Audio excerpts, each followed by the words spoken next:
시간 우리에게 주신 하나님의 말씀은 누가복음 1장 26절에서 33절의 말씀입니다. 누가복음 1장 26절에서 33절의 말씀입니다. 우리 함께 교독으로 보시겠습니다.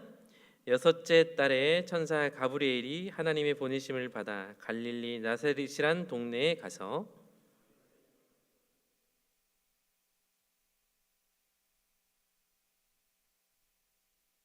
그에게 들어가 이르되 은혜를 받은 자여 평안할지어다 주께서 너와 함께 하시도다 하니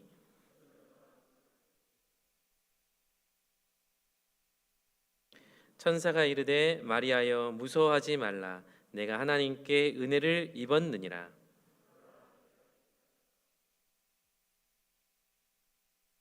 그가 큰 자가 되고 지극히 높으신 이의 아들이라 일컬어질 것이요 주 하나님께서 그 조상 다윗의 왕위를 그에게 주시리니 영원히 야곱의 집을 왕으로 다스리실 것이며 그 나라가 무궁하리라. 아멘. 이 시간 서진선 목사님 나오셔서 은혜를 받은 사람이라는 제목으로 하나님 말씀 전해주시겠습니다. 존귀하신 아버지 하나님 감사합니다. 이 시간 힘이 부족하고 연약한 종이 하나님의 말씀을 준비해서 증거코자 원하오니 성령님께서 역사하여 주옵소서. 거룩하신 예수 그리스도의 이름으로 기도드리옵나이다. 아멘. 성안교회는 광주에서 손가락 안에 드는 대형 교회고 정말 소문난 교회였습니다. 이렇게 큰 건물을 짓고 또 비전센터도 지어서 늘 우리 목회자들에게는 정말 본받는 교회다. 어떻게 하면 저렇게 큰 교회를 지을 수 있을까?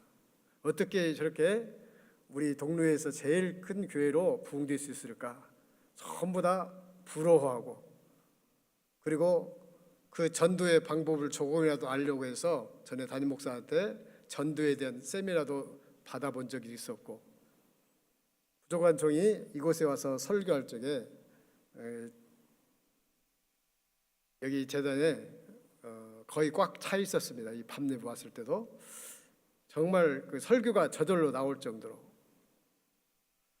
이런 대형 교회가 저절로 되었느냐? 하나님의 은혜가 임했고 담임 목사와 성도들이 힘을 합해서 이러한 아름다운 성전을 건축해서 여기까지 온 줄로 알고 있습니다.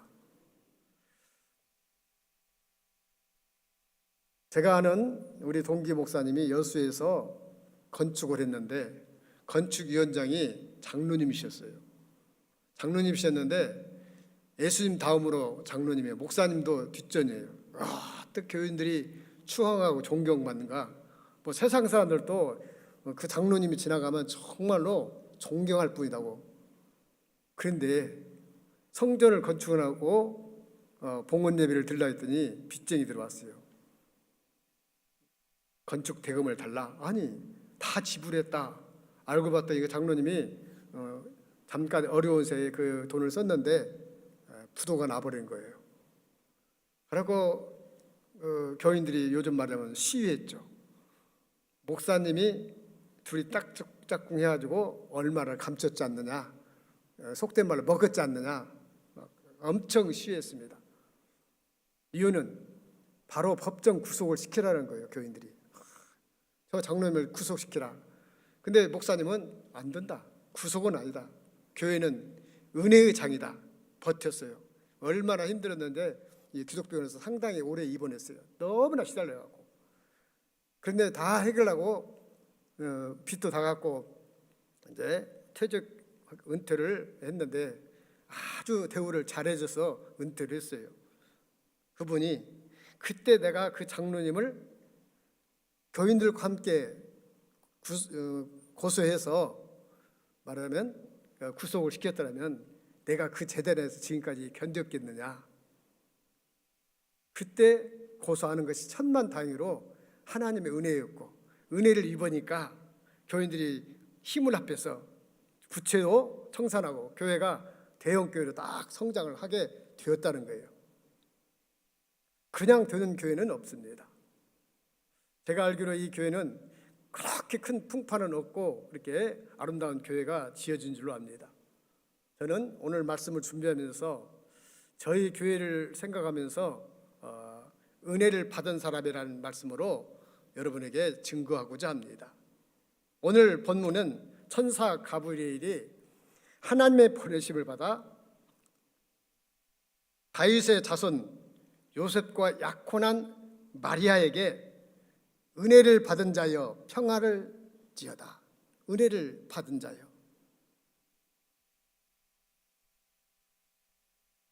내가 하나님의 은혜를 입었느니라. 30절에는 그렇게 나와 있어요. 두려워하는 마리아에게 천사가 성령이 내게 임하고 예수 그리스도가 너에게서 잉태되어 세상을 구원할 구세주가 탄생한다는 소식이었습니다. 주목할 것은 은혜란 말이 2번 나옵니다. 여러분 경험했죠? 성한교회가 계속 부흥될 때 전부 다 은혜에 사모쳐가지고 무조건 오케이입니다. 무조건 예입니다. 노란 것이 없었습니다. 왜냐하면 은혜가 충만하니까. 교회는 은혜가 떠나면 봉사한 것도 힘들어요. 아동부도, 중고등부도 어떤 기관에 봉사할 때, 또 식당에서 봉사할 때 은혜가 넘치면 식당에서 봉사하면서 날아다녀요. 힘추면서 싱글 자매님, 집사님, 권사님 하면서 그렇게 기분이 좋습니다. 은혜가 떨어지면 다 불평해요. 다 원망해요.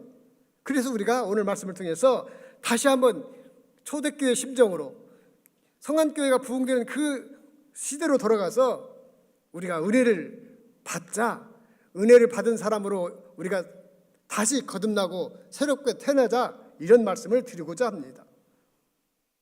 왜 예수 믿는 사람은 은혜라는 말을 자주 씁니까?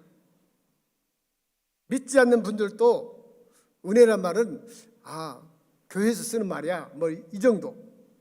우리가 신앙생활하면서 제일 많이 말하고 듣는 단어가 은혜입니다. 은혜 받았습니다. 다 주님의 은혜입니다. 은혜가 충만합니다. 부족한 종이 지난번 설교할 때 어떤 노 집사님과 권사님과 모르시도 여성분이 은혜 받았어요 하고 지나가는데 얼마나 힘이 생각나는지, 그 한마디에 목사는 그냥 우쭐대며, 야, 내 설교를 가지고 한 사람이라도 은혜를 받으면 얼마나 좋겠어요. 한 사람이라도. 너무나 기뻤습니다. 저희 교회는 150평 건물이에요. 3층으로 되는데 60평이고 149평을 지었어요. 150평 이상은 종합건설이라고 그러죠. 원래 저는 용봉동에서 3층에서 한 30평 되는, 실평수는 한 4, 5평 되는 데서, 근데 제가 뭐 잘못 잡았는가 하여튼 길이 좁아가지고 차 2대가 빗길지 못할 정도로 뭐 대형차를 못 빼고 승차고 그렇게 좁은 도로였습니다. 그러니까 교회가 안 보였어요. 근데 우리 교회를 등록한 사람들은 전부 다 우리 부부간에 오늘 또 봉사가 왔는가 봐. 아무것도 교회를 잘 모르고 온 사람들이에요. 그래서 이렇게 교회를 개척해서 첫 번째 교인이 딱 결혼을 해가지고 첫날 이렇게 온 거예요. 첫 주에. 그래가지고 신앙생활을 한번 해보랍니다. 그래서 제가 학습 세례도 줬죠.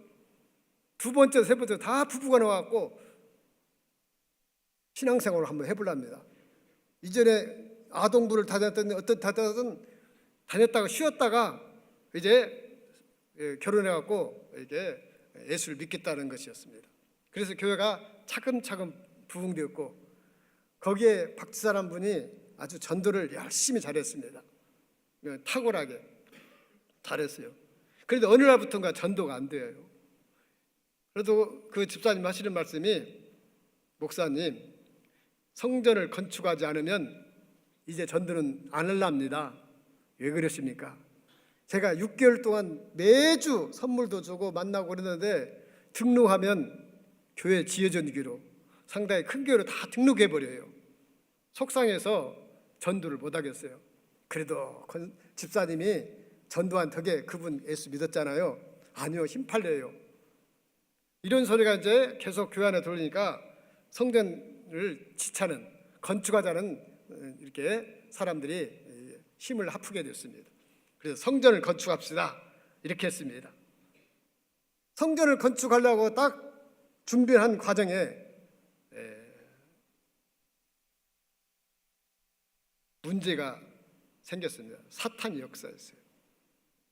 어느 교인 집사님이 A4 용지에다가 빡빡이 주장을 써가지고 목사님의 흉건지를 다 써서 교인들에게 돌렸어요. 그리고 우리 교회가 무슨 교회를 지을 실력이 있느냐, 숫자도 몇 명 안 모이고 땅값이 얼마고 건물값이 얼마인데, 이런 내용을 전 교인들에게 돌려버렸어요. 속상했죠. 그런데 뒤에 알고 봤더니 용봉동이 신천지잖아요. 신천지 집사님 들어가지고 말하자면 처음 등록한 1번 집사님 부부를 넘어뜨린 거예요. 그 1번 집사님이 저한테 부부간에 학습받고 세례받고 아동부 부장도 얼마나 열심히 했는지 몰라요. 근데 단 한 번에 가버리더라고요. 목사님, 지금 우리 교회가 교회질 형편입니까? 하고 저는 반대하겠습니다. 성전을 건축한다면 나가겠습니다. 그 1번을 제가 제일 사랑했어요. 이제 막 결혼해 왔는데 부인은 초등학교 교사, 자기는 철도청 7급으로 들어갔어요. 그래서 상당히 있고, 시골에서 부모 재산이 늘 많다고 부모님이 시골교회에서 이렇게 재산도 주었다고 자랑할 정도로, 그래서 은근히 성전을 건축하면 헌금을 제일 많이 하겠다, 인간적인 생각을 가지고 있었어요. 그래서 단 한 번에 무너지더라고요. 혼자만 갑니까? 여러분, 교회를 떠날 때는 혼자 안 갔습니다. 자기와 가까운 사람을 이렇게 넘어뜨립니다. 교회가 그냥 어렵게 돼버렸어요. 근데 설상가상으로 2번 등록 부부가 또 문제가 일어났어요. 2번 등록 부부는 남편이 주식을 했어요. 그러니까 지금으로 약 30년 전이니까 오래됐죠. 주식을 했는데 그때 돈으로 한 1억 몇 천만 원을 까먹었어. 그러고 뭐 월급도 얼마 안 되는데, 그러니까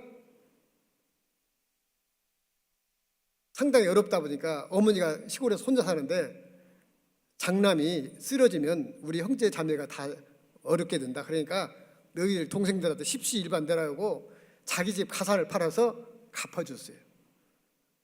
그런데 두 번째가 문제예요. 그 본전을 찾으려고 있는 그 발을 넓혀갖고 2억 몇 천만 원을 또 주식으로 날려버렸어요. 그러니까 이제는 이제 빚을 갚을 능력도, 그러니까 파산시켜해 버렸어요. 길거리에 나간 적이 있어요. 아기들은 4명이나 낳았는데 아들 낳으려고 딸 하고 아들 낳았어요. 그때만 해도 어머니가 귀하기 때문에 아들 낳으라고 계속 하니까 4명을 낳았는데 한심스럽더라고요. 그래서 위에서 기도하고 눈물을 흘리는데, 그런데 여기에서 반전이 일어나요. 어느 날 밤에 두 부부가 찾아왔어요. 그래갖고 현금 2천만 원을 들고 왔어요. 목사님, 교회를 건축합시다, 이러는 거예요. 돈 빌릴 데가 어디가 있는가? 지금 파산시자고 돈 빌릴 데가 없을 것 같은데, 그래도 이유는 알아봤더니 제가 성전을 건축해서 교인들은 몇 명 안 되고, 그래서 그냥 주식을 해갖고 빵 튀어갖고 크게 헌금을 하려다 이렇게 망쳐들었습니다. 이 잘못된 생각으로 이렇게 주식을 했다는 거예요. 아무튼 그 2천만 원을 가지고 우리 부부 울었어요. 기도하면서, 목사님, 이것도 하나님의 은혜입니다. 나를 파산시키는 것도 하나님의 은혜입니다. 파산시키지 않았다면 교회 건축을 꿈을 못 꿨습니다. 그 아내가 하는 소리가, 부인이 우리 잘했어요. 우리 신랑이 그렇지 않으면 어떻게 될지 모르는데 헌금을 하자고 해서 이렇게 왔습니다. 그래서 그날 돌아오는 주일에 광고를 하고, 저는 개척하면서 저희 이제 사비로 개척이기 때문에 상당히 빚이 져 있는데 그냥 그 2천만 원이, 저도 2천만 원 헌금하려합니다 하고, 우리 최 집사님이라는 분이 계시는데 저도 2천만 원 하겠습니다. 우리 고집사님이라는 분이 있는데 그걸 이제 막 결혼해가지고 단칸방에서 부엌도 없어 저기 앉은 집에서 얻어먹고 사는 그 어려운 곳에서 좀 헌금 좀 하고, 또 여자 집사님 한 분이 헌금 좀 해가지고 이쪽으로 와서 땅을 산 거예요. 땅을 샀는데 교회 질 능력이 없죠. 땅값도 반절도 못 줬는데 어쨌든 땅을 사갖고 자상 잡혀가지고 이제 교회를 건축하게 되죠. 교회가 건축을 하는데 얼마나 힘들어요. 교인은 없고 얼마나 힘드는데 설상가상으로 그 업자가 저하고는 이 얘기를 안 해요. 서로 싸우니까 돈도 못 주고 그러니까 우리 아내하고 늘 다투어. 돈 주네 못 주네 주네 쓰네 해갖고 어쨌든 그런 어떤 결과가 있는데 성전을 건축하고 나니까 우리 집사람이 갑상선 암을 걸려요. 우리 선배 목사님들이 그랬거든요. 성전을 건축하면 목회자가 떠나든지 아니면 목회자가 병들든지 아니면 사모가 병든다는 말을 실감했어요. 아하, 이 조그마한 교회를 건축하는데도 이렇게 힘들어갖고 우리 집사람이 갑상선 암에 걸렸구나. 그래서 그 초기에 그 암이 그때는 갑상선 암도 돈이 나올 때예요. 그래서 2천만 원을 받게 됐어요. 그래서 200만 원 11월 초고 나 빚을 다 갚게 하네. 이렇게 생각하는데 우리 집사람이 여보 우리가 잘못했어. 하나님께서 나를 아프시게 하는 것은 성전을 건축하기 위한 하나님의 뜻인가 봐. 내가 기도해봤더니 다시 드려라 해서 다시 몽땅 다 드려버렸습니다. 그래서 건축을 하게 됐고 이렇게 하니까 하나님의 은혜가 다른 사람에게 임하더라고요. 성전을 건축했는데 의자가 없잖아요. 성부가 없잖아요. 그래서 한 성부를 찾아다니다가 소개받아서 여러분도 아실 분 여기도 왔을 거예요. 신한계 강대생 장로라님이 딱 오시더니 제가 이걸 다 해드리겠습니다. 강대상 그리고 뒤에 있는 모니터까지도 다 해줘 버린 거예요. 내가 시가로 그랬다 약 우리 교회가 규모가 한 1,500만 원짜리였는데 그거를 그 장로님 해줘 버리더라고요. 그때 어떤 권사님이 와갖고 그때 피아노가 1,200만 원 정도 했는데 1,000만 원 중에 현찰 주면 1,000만 원인데 그랜드 피아노를 하나 딱 사줘 버리더라고요.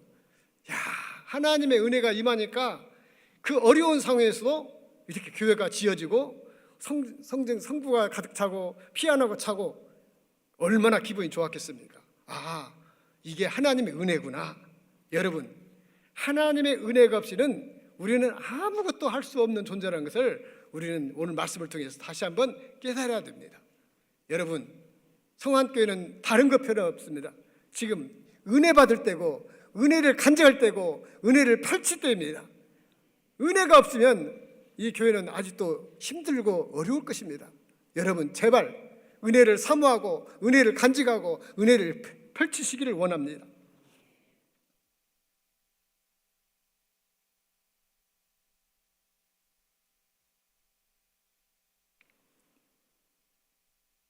은혜라는 것이 뭡니까? 은혜가 임하면 조금 전에 이렇게 헌금한 사람들이 그 소개되는데 제가 결론을 안 맺었네요. 공짜가 없더라고요. 우리 최 집사님은 그때 지적공사인가 다니는데 막 진급이 금방 되더라고요. 막 지사장까지 금방 가버리더라고요. 두 번째 이제 장로님 링 받는데 김 집사님은 첫째 딸 교대 어머니 힘들었잖아요. 둘째 딸 서울대 그리고 전장학금, 셋째 딸 전대 좀 저렴하잖아요. 넷째 아들 경희대. 하나님께서 이렇게 복을 주어버리더라고요. 그러면 마지막 우리 이제 고집사님 고장로님은 어떻게 됐냐? 그 공인회계사 8수만에 합격했어요. 그것도 그 아내가 이렇게 말하기를 이제 처갓집에서 말하기 그만 시시에 8년 동안 했으니까 그것까지 멋있던 이거 쓰는데 딱 결혼하고 합격했어요. 그러니까 여자가 잘 들어와서 복 들어왔다고 이렇게 말했어요. 근데 회계사가 이제 막 펼쳐져 있잖아요. 회계사 이제 과정을 거쳐갖고 사무실을 딱 개업했어요. 손님이 어떤 손님 왔냐?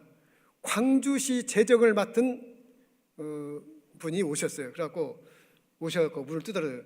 혹시 교회 다니십니까? 예, 저 애양교회 집사입니다. 광주시 재정을 좀 맡아주십시오. 알도 못 듣는데 교인을 찾았어요. 그 사람은 교인은 신실하기 때문에 광주시 재정을 맡기니까 서구도 맡기고 북구도 맡고 다른 사람들이 인자 개업을 했는데 그 사람이 무엇인가 있는 것 같아서 그냥 사람들이 미어들게 몰려든 거예요.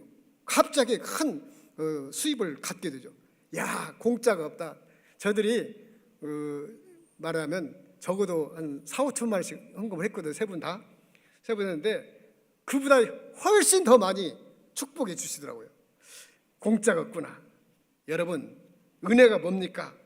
오늘 본문에 마리아를 통해서 하나님의 독생자 예수 그리스도를 이 땅에 보내신 것이 은혜이고 그 은혜가 우리 구원의 기초가 된 것입니다. 에베소 2장 1절에 보니까 그는 허물과 죄로 죽었던 너희를 살리셨다고 이렇게 말씀하고 있습니다. 우리가 죽음에서 구원받는 확률은 0.0001, 1%도 안 됩니다. 0.01%도 안 돼요. 다 죽게끔 되어 있어요. 그런데 우리를 죽음에서 건지셨지 않습니까? 구약시대는 소, 양, 염소, 비둘기 등으로 매번 피를 흘려서 제사를 드렸지만 예수 그리스도 그분의 십자가의 벌로 단번에 제사를 드렸다고 성경은 말씀하고 있습니다. 하나님의 은혜는 구원 사건 하나만으로도 우리에게 엄청난 만족을 가져다 주고 있습니다. 하나님의 은혜는 넘치는 은혜인 것입니다. 하나님의 은혜는 거저 주시는 은혜입니다. 나는 구원을, 영생을 거저 받았지만 나에게 은혜를 주신 주님은 십자가의 모진 고통, 희롱, 조롱, 멸시, 천대 다 받으시고 피를 쏟으시고 죽으셨습니다. 다시 말하면 나는 거저지만 주님은 거저가 아니라는 것입니다. 우리가 구원을 받는 것은 하나님의 선물이라고 말씀하고 있습니다. 에베소 2장에 보면 그가 우리를 만드신 바라고 했습니다. 그리스도 예수 안에서 선한 일을 위해서 지으심을 받은 자이기 때문에 하나님이 전에 예비하사 우리로 그 가운데 서게 했다는 것입니다. 하나님께서 우리를 만드셨기 때문에, 최선을 다해서 만드셨기 때문에 우리를 계속 돌보시고 성안교회도 또 교인 여러분들을 지금도 눈동자같이 지켜주시고 보호해 주시고 있습니다. 여러분, 예를 들어서 집안에 값비싼 선물로 신안 앞바다에서 도자기를 하나 가지고 있다. 그러면 도자기를 좋아하는 사람들은 날마다 닦습니다.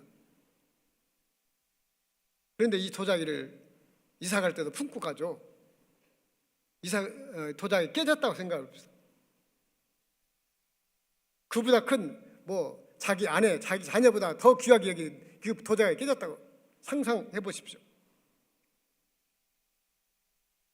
우리나라 그림 가운데 김한규 화백의 우주가 최고가를 나왔다고 이렇게 말을 하죠. 몇 천만 원에. 그런데 성화 중에 그 한 작품이 사우디 왕세자에 팔렸어요. 모든 세금까지 다 포함해서 6천억에 사갔어요. 6천억 사가지고 지금 자기가 개인 박물관을 지려고 한다고 합니다. 6천억. 이렇게 비싸요. 그러면 모나리자 값은 얼마나 들까? 어떤 사람은 30억, 40억 이런 얘기도 하죠. 30조 막. 근데 우리나라 코로나 겪을 때 프랑스도 코로나 같이 겪었잖아요. 프랑스 사람들이 코로나를 통해서 국민 청원을 했어요. 우리나라처럼. 그 모나리자를 팔읍시다. 그래서 우리 어려우니까 나눠 가집시다. 뭐 이런 청원을 했어요. 국가 빚도 갚읍시다. 뭐 이런 얘기. 얼마에 팔려고? 60조 원. 60조 원에 내놨어요. 그럴 때 국가에서 아닙니다. 못 팝니다. 그래서 루블 박물관에 총으로 쏴도 안 깨지는 방탄유리 보관하고 있죠. 사람이 그린 그림이나 도자기도 이렇게 수십조에 이르는 가격인데 인간의 생명은 성경이 뭐라고 해요? 천하를 다 주고도 바꿀 수 없는 것이 인간의 생명입니다. 그런데 그 생명을 우리 주님께서 십자가의 보혈로 우리 모두를 구원해 주셨다는 것입니다. 이보다 큰 은혜가 어디가 있겠습니까? 본문 28절에 은혜 받은 자여 평안을 지어다 했습니다. 평안은 은혜를 받은 증거를 하는 것입니다. 28절 하반절 보니까 주께서 너와 함께 하시도다라고 했습니다.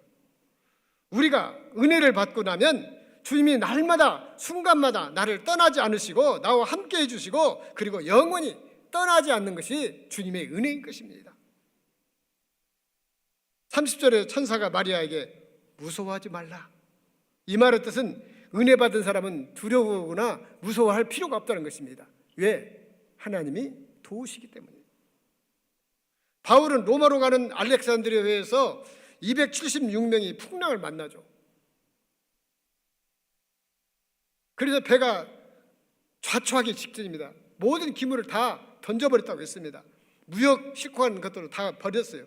소용이 없어요. 여러분, 그 배에는 백부장이 타고 있어요.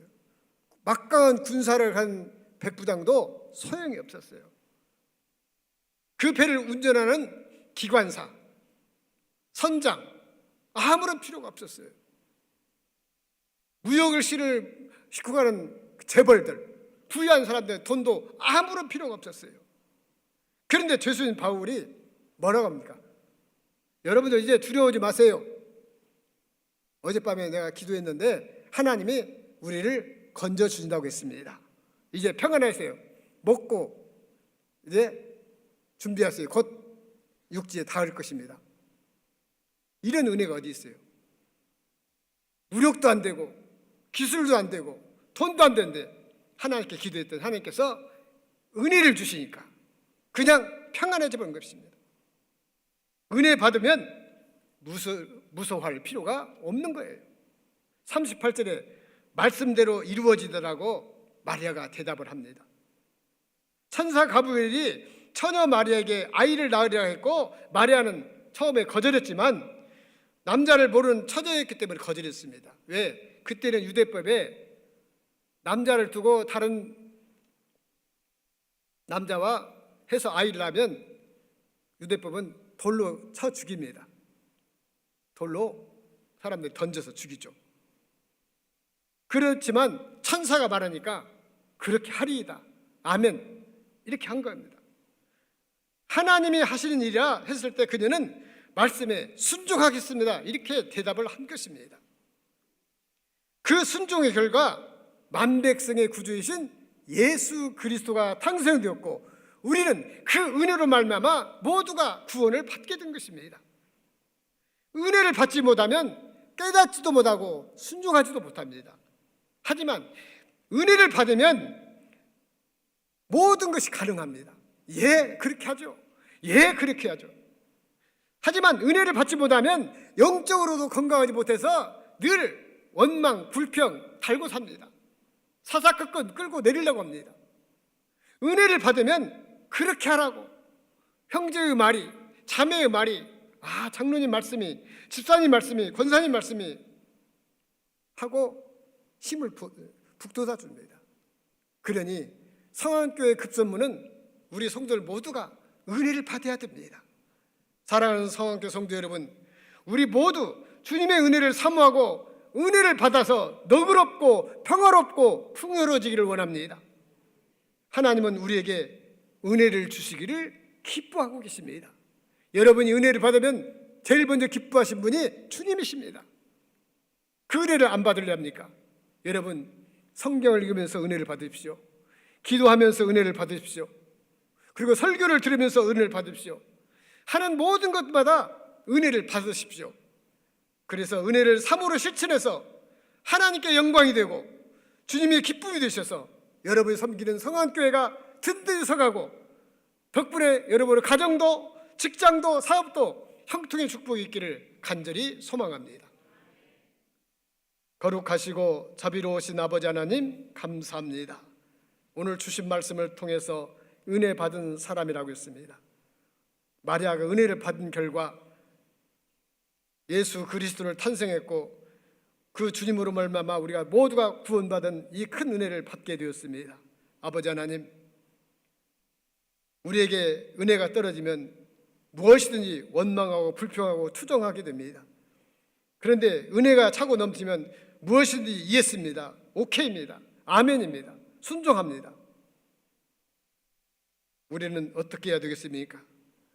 은혜를 받지 못하면 깨닫기도 순종하기도 정말 어렵습니다. 은혜를 받지 못하면 영적으로 건강하지 못해서 항상 원망, 불평, 투정만 나옵니다. 그러면 답이 무엇입니까? 우리 모두 하나님이 주신 은혜를 아멘으로 화답하고 받은 바 은혜를 몸으로 말로 실천해서 하나님께 영광이 되고 기쁨이 되고 성황교회가 부흥되고 또 가정이 회복되고 직장과 사업에 형통의 축복이 있게 인도하여 주옵소서. 거룩하신 예수 그리스도의 이름으로 기도드리옵나이다. 아멘.